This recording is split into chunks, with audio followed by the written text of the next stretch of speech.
Classificação indicativa. Livre para todos os públicos.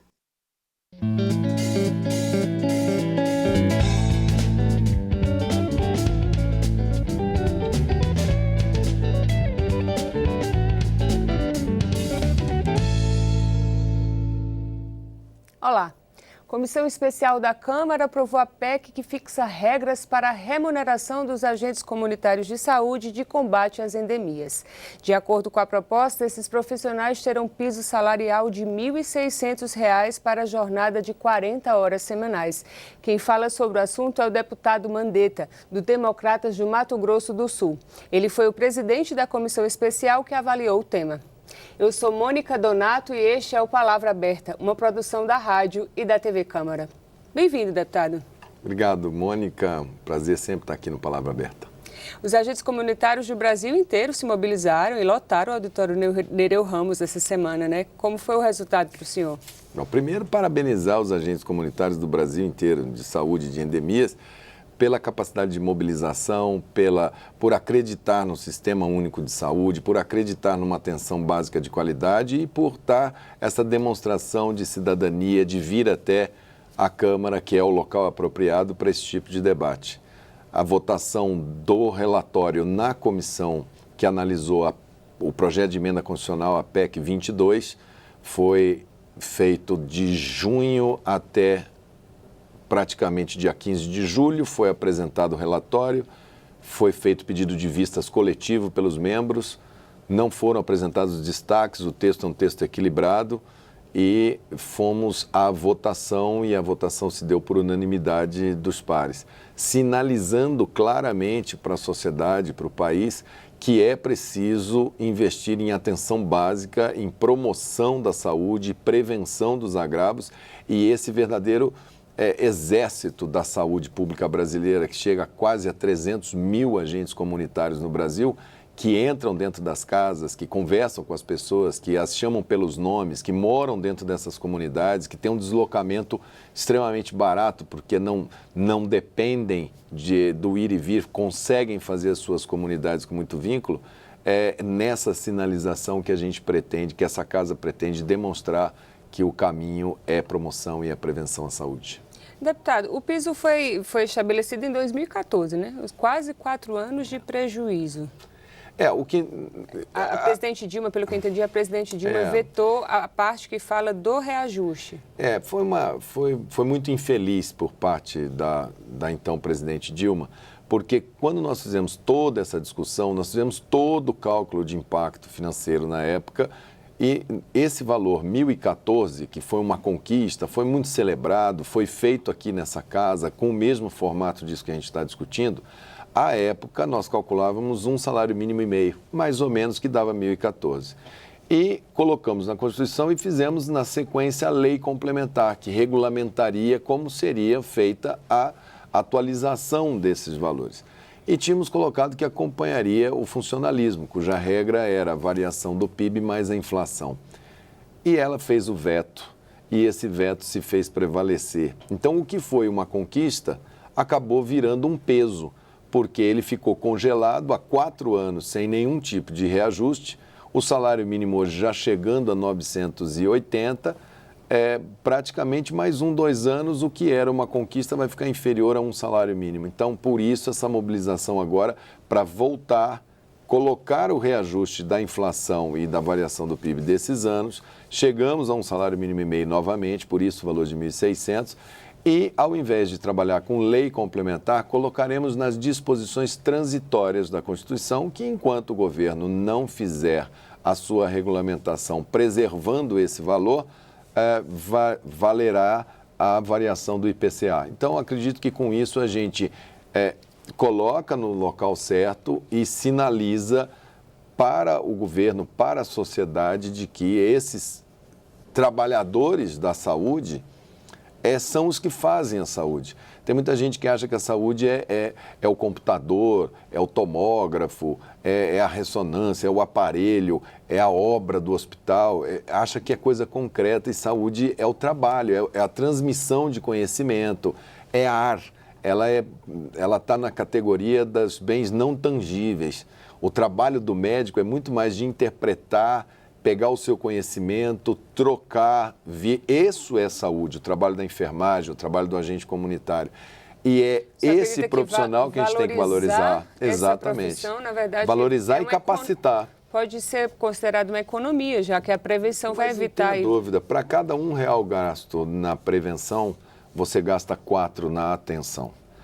Nós trabalhamos essa questão dos agentes comunitários assim, esse ano. Primeiro, nós fizemos uma série de audiências públicas Brasil afora. Fizemos 22 estados. Nessas discussões, nós colocamos, vem cá, isto é uma ocupação hoje. Ela começa somente como uma ocupação, um critério muito, na época, era a possibilidade do Brasil ter surto de cólera. Foi uma coisa assim muito incipiente, depois ele foi crescendo, se transformou num programa, mas nunca teve o cuidado de pegar essas pessoas que são selecionadas porque moram nas comunidades e capacitá-las. Então, nesta primeira fase, que foi o primeiro semestre, nós colocamos a profissão para técnico de saúde comunitária, com 1.400 horas de capacitação, o mesmo número de horas, por exemplo, de um técnico de enfermagem. Aonde vai se capacitar para poder aferir uma pressão arterial? Só o fato de um agente entrar na casa e ter um aparelho para aferir a pressão arterial, o número de acidente vascular cerebral, o número de infarto agudo do miocárdio, o número de problemas relacionados à pressão arterial, que é silenciosa, nós vamos aparecer com números e controles fantásticos. Uma gotinha de sangue hoje num aparelhinho desse tamanho, você já dosa a glicemia, você já dosa colesterol, você já dosa triglicérides, você tem testes rápidos com aparelhos também para outras coisas. Nós precisamos capacitá-los para que a revolução da atenção básica se dê no campo das residências das pessoas, aonde eles possam interagir e fazer a diferença. Essa visita tem que ser aguardada, ela tem que ter expectativa. Né? Muitas vezes eles não chegam, né? No hospital, é também o transporte público. Então, exatamente. É uma facilidade Exatamente. Deixar o... E muitas vezes a pessoa nem sabe que tem. Você pega pelo número, por exemplo, você quer ver AIDS.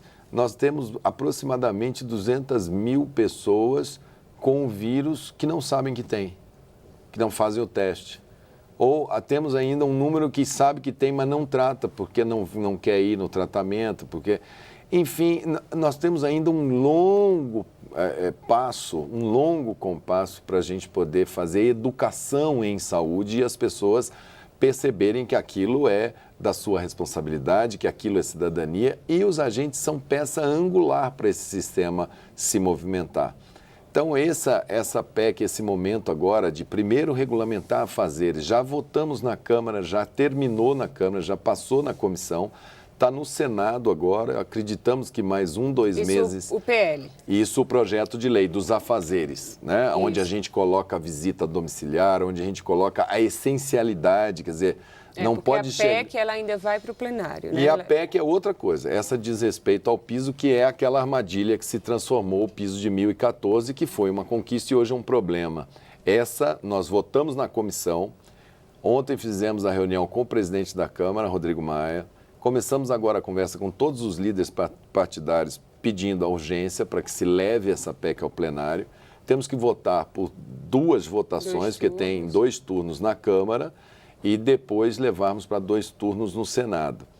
E como a discussão vai passar muito por orçamento, impacto dessa medida, cabe agora, e nós temos vários parlamentares, eu sou um deles, que estão membros da Comissão Mista de Orçamento. Eu estou no capítulo da Seguridade Social, no capítulo da Saúde, para nós calcularmos esse impacto, vermos, uma vez que nós estamos com um orçamento realista, um orçamento impositivo, um orçamento que pela PEC do teto de gastos a gente vai ter que dizer, olha, esse dinheiro vai gastar aqui e vai sair daqui. Então, o nosso desafio é mostrar as prioridades. E em saúde há um consenso de que a prioridade deve sim ser via atenção básica, deve sim ser na prevenção e na promoção. Você acha que a proposta não vai ter resistência no plenário?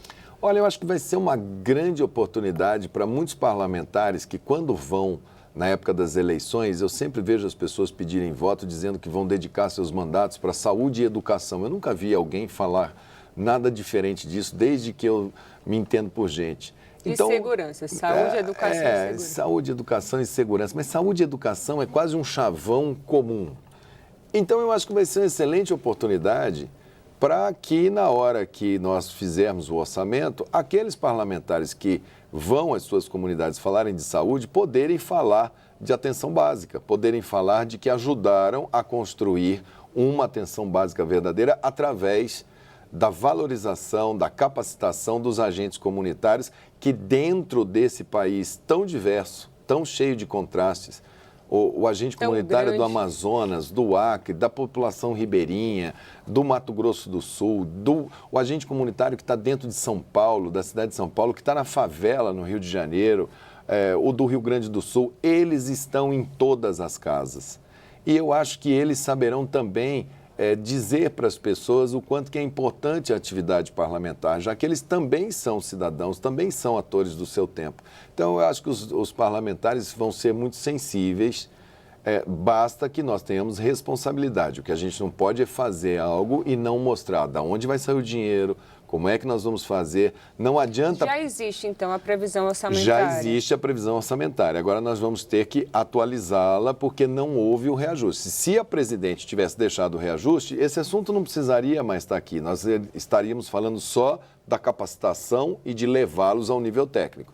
Mas como houve esse infeliz veto na época da senhora Dilma, embora tenha sido alertado todos os ministros, todo o planejamento de que aquilo não deveria sofrer veto, mas ela teve as razões dela para vetar e nós ficamos então nessa situação e agora nós vamos retomar sem onerar os municípios, já que isso significa o valor é integralmente, como está explicitado no projeto, da União. A União cadastra quantos agentes tem e manda exatamente o valor por agente comunitário. Quer dizer, os prefeitos não podem dizer que estão sendo penalizados porque tem que dar o valor X. Não, está aqui, é 1.600, está aqui o valor de 1.600 depositado.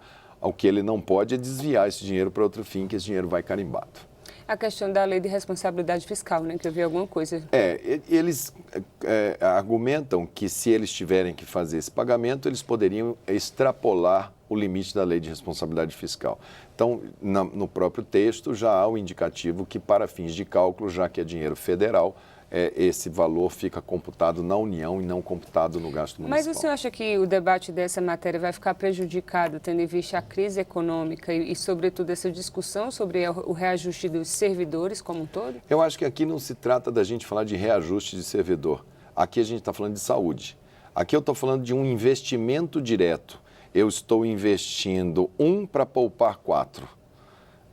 Eu não estou falando de uma estrutura estanque, fechada. Aqui eu estou falando de que nós vamos reduzir em X% o número de diabéticos não diagnosticados. Nós vamos reduzir quantas tuberculoses resistentes a medicamentos, que é a entrega do medicamento direto, sobre observação direta do agente. Uma série de inovações e capacitações que vêm junto. Ele não é um projeto isolado de reajuste de uma categoria. Nós estamos tirando de uma ocupação, nós estamos levando a uma profissão, nós estamos elevando isso a nível técnico, nós estamos valorizando isso, que seria o profissional da atenção básica. Dali, as outras profissões vão construindo a sua lógica salarial, mas nós estamos sinalizando que sim, que a atenção básica dá lucro para o país.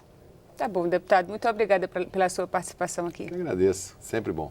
Eu conversei com o deputado Mandetta, do Democratas do Mato Grosso do Sul, sobre a PEC que fixa regras para a remuneração dos agentes comunitários de saúde e de combate às endemias.